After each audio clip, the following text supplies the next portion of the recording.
Good evening, jolly tea drinkers. Welcome to bedtime tea. One more steep before sleep.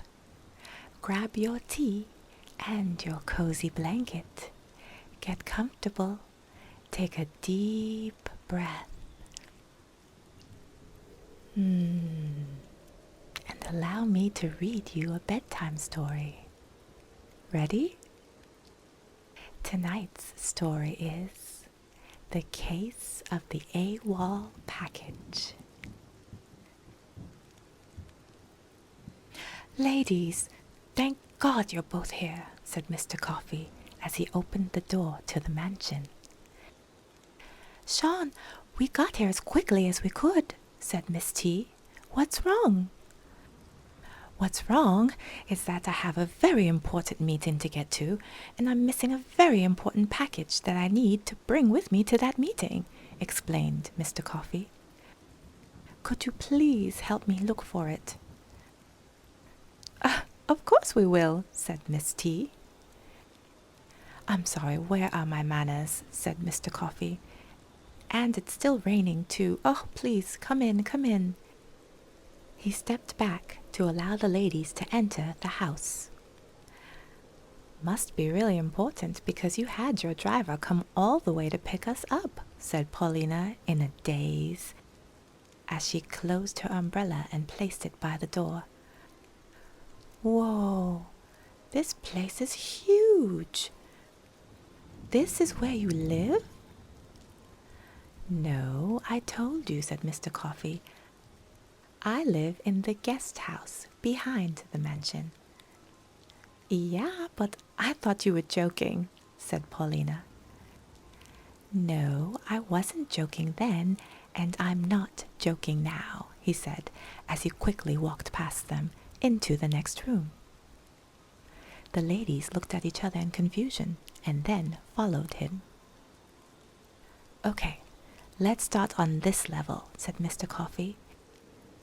And then we'll work our way through each of the rooms. It's got to be in here somewhere. And what are we looking for exactly? Asked Paulina. It's a yellow box about this big, he gestured with his hands. Okay, and when did you last see it? Asked Miss Tea.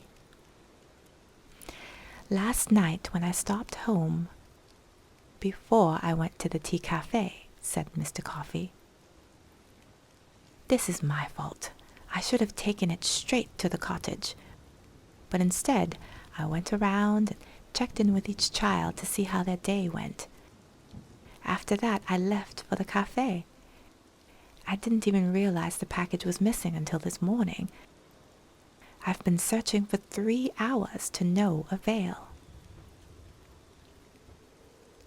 Okay, not that I'm trying to accuse them, but is it possible that one of the kids took it? Asked Miss Tea. Oh, I know one of the kids took it, but it's not what you think, he replied. The younger ones are known for their hide-and-seek games. The trouble is, they rarely give up their hiding places, plus they're in school. What am I going to do? He said as he rubbed his hands over his face. I can't miss this meeting. It's okay, said Miss Tea as calmly as possible. We're going to find it. Don't worry. Yeah, but where do we start? Asked Paulina, looking around in wonder. This mansion is really impressive.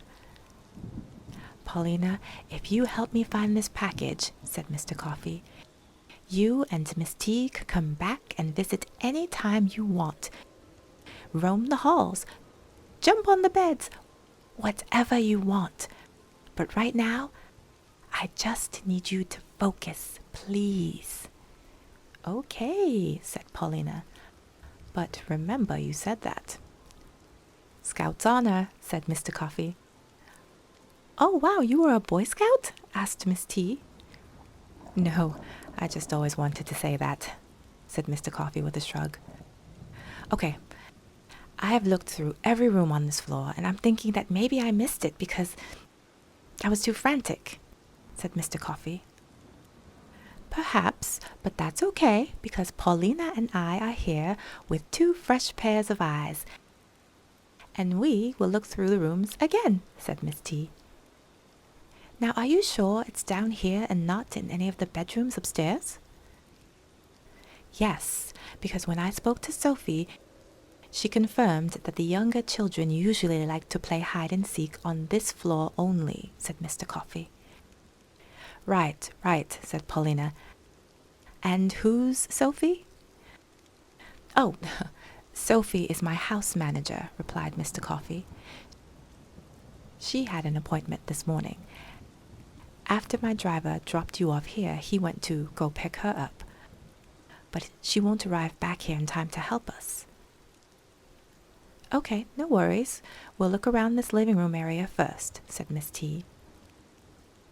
She and Paulina quickly moved around the room.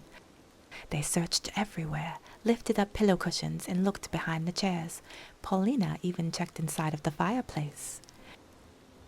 Mr. Coffee watched them with increasing anxiousness. Why are you looking in the fireplace? Asked Mr. Coffee. The children are never allowed to touch the fireplace.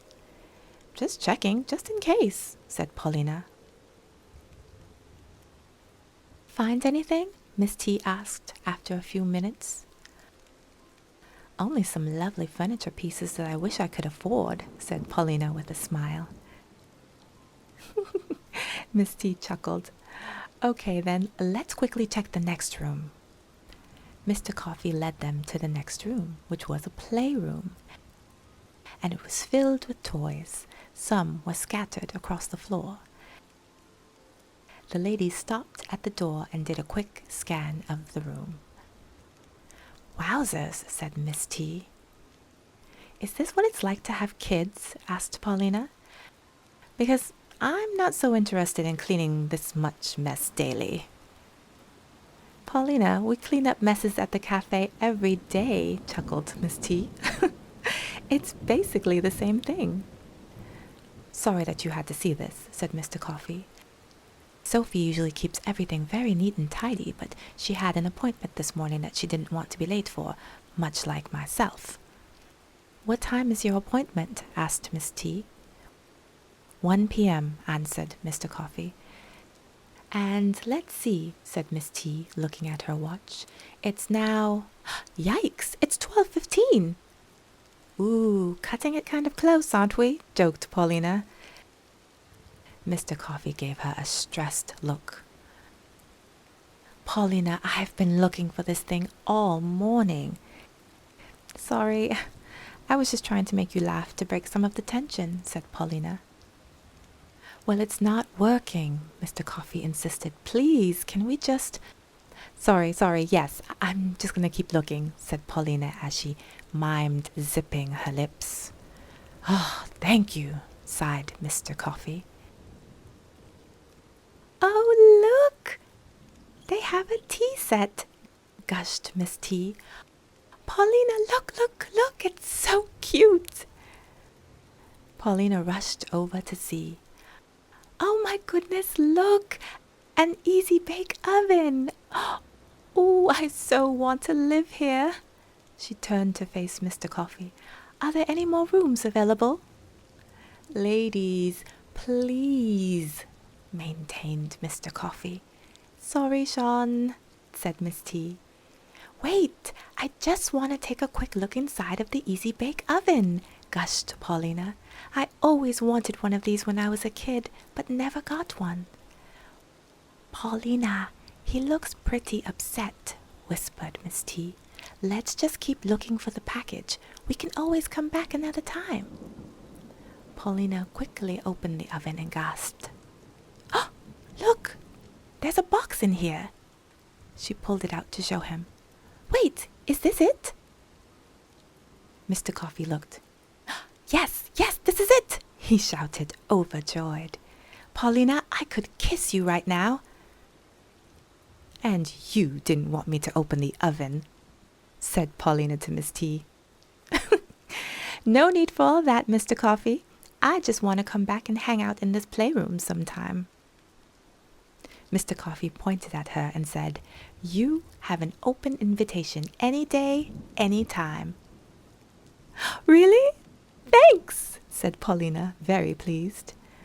"Oh, thank you both so much," said Mr. Coffee. "I'm in your debt if you ever need anything.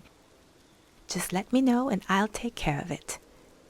"I don't know about Miss Tea, but I'll take that easy bake oven," joked Paulina with a chuckle.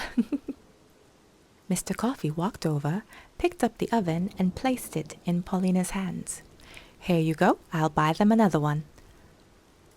Paulina looked at him in surprise, looked at Miss Tea, and then back at him, unable to speak. "Ladies, again, I'm sorry to rush you, but I really have to run if I'm going to make this meeting," said Mr. Coffee. "Let's go. I'll drop you both off at the cafe first," he said as he rushed through the front door, holding the package. Paulina started to follow him, but Miss Tea stopped her. "Are you really taking that easy bake oven home with you?" "I sure am," said Paulina. "Mr. Coffee gave it to me." "Paulina, he was under duress and probably not thinking straight," countered Miss Tea. "Well, too bad," said Paulina. "He said I could have it." "Paulina, no, put it down," scolded Miss Tea. "You're not a child." "No, he said I could have it," insisted Paulina. "No backsies." "Paulina, put that down and let's go," Miss Tea admonished. "Ugh, fine," said Paulina. She placed the oven back in its original location, grabbed her umbrella, and stomped out of the house. Miss Tea shook her head and followed, closing the door behind her. The trip to the tea cafe was fairly quick, considering the fact that the rain hadn't tapered off. Mr. Coffee dropped the ladies off in front of the cafe. "I'm sorry again about having to leave so quickly," Mr. Coffee explained. "It's okay, Sean," said Miss Tea. "We'll see you later?" He turned to her and smiled. "You can count on it." Then he sped away. It was 10 minutes to 1 by the time Sean arrived at his destination. He left his car with the valet and quickly entered the building, taking the elevator up to the 9th floor. With the package in hand, he checked in at the desk and was buzzed into the unit. The cacophony of sounds from the machines created an odd musical composition that Sean was quite familiar with these days. He walked to his destination just in time to see the group of medical professionals surrounding the bed. "Knock, knock," he said. The group parted, and finally Sean was able to come face to face with the very person he pushed so hard to see that day. With a beautiful pair of big, round, hazel eyes and a smile as bright as sunshine, she gushed, "Mr. Sean!" "Hello, Winnie," Sean said, as he smiled at the young child who was laying on the hospital bed. "Good timing," said her father. "We weren't sure if you were going to make it before they took her in for the surgery." Her mother smiled while wiping a small tear from her eyes. "She's been asking for you all morning." "I'm so sorry for the delay, my friend," said Sean with a smile. "I tried my best to get here earlier, but I had a minor complication," he said with a chuckle. "Are we feeling brave today, Winnie?" "Mm-mm," said Winnie, shaking her head and looking down. "I'm scared, Mr. Sean." "Well, I brought you something that might help," said Sean, as he showed her the yellow box. "You brought me a present?" asked Winnie. I did, said Sean. Take a look. He gave her the box. Winnie opened the box and looked inside. It was a cute teddy bear that had the words "Bravery in every hug" written on its shirt. A teddy bear! I love it! Thank you, Mr. Sean, she said as she hugged the bear to her chest. I brought you this bear to remind you to not be afraid, said Sean. Whenever you feel fear, I want you to hug this teddy bear to remind yourself to be brave. Okay? Okay, Mr. Sean, said Winnie with a brave smile. We have to take her up now, announced the medical staff person. Okay, Winnie. The doctors are going to take you now, but we're going to be right here when you wake up, okay? Said her father. Okay, Daddy, said Winnie. We love you, Winnie, said her mother tearfully. Winnie looked scared and was about to cry, but then she looked at Sean, who said, Remember your brave bear. Winnie hugged the bear, putting on a brave face, and nodded at Sean. See you soon, Winnie, said Sean. Then they watched as the hospital staff pushed Winnie's bed out of the room. Her parents turned to Sean, and he tried to reassure them with a smile. She's going to be okay. Thank you so much, Mr. Hanson, said her father. Without the help from the Treadwell Foundation, we could never have afforded this surgery for Winnie. Thank you so much for connecting us with this amazing organization. How can we ever repay you? Being able to see Winnie's beautiful smile when she wakes up will be thanks enough, said Sean. The parents smiled and nodded. Hey, I'm going to stop by a cafe and grab a cup of tea. Is there anything that you'd like me to bring for you? Oh, no thank you, said her mother. My stomach feels too unsettled right now. Yeah, I think we're both a bit too nervous to eat or drink anything at the moment, said her father. But thank you again. All right. I'll see you later, said Sean. Then he turned, placed his hands in his pockets, and strolled down the hallway to his next destination. And thus ends the case of the AWOL package. The end. I do hope that you enjoyed this story. Join us again next time for another tale from our Bedtime Tea collection. Until next time, sleep well, jolly tea drinkers, and may your cups overflow with joy and peace.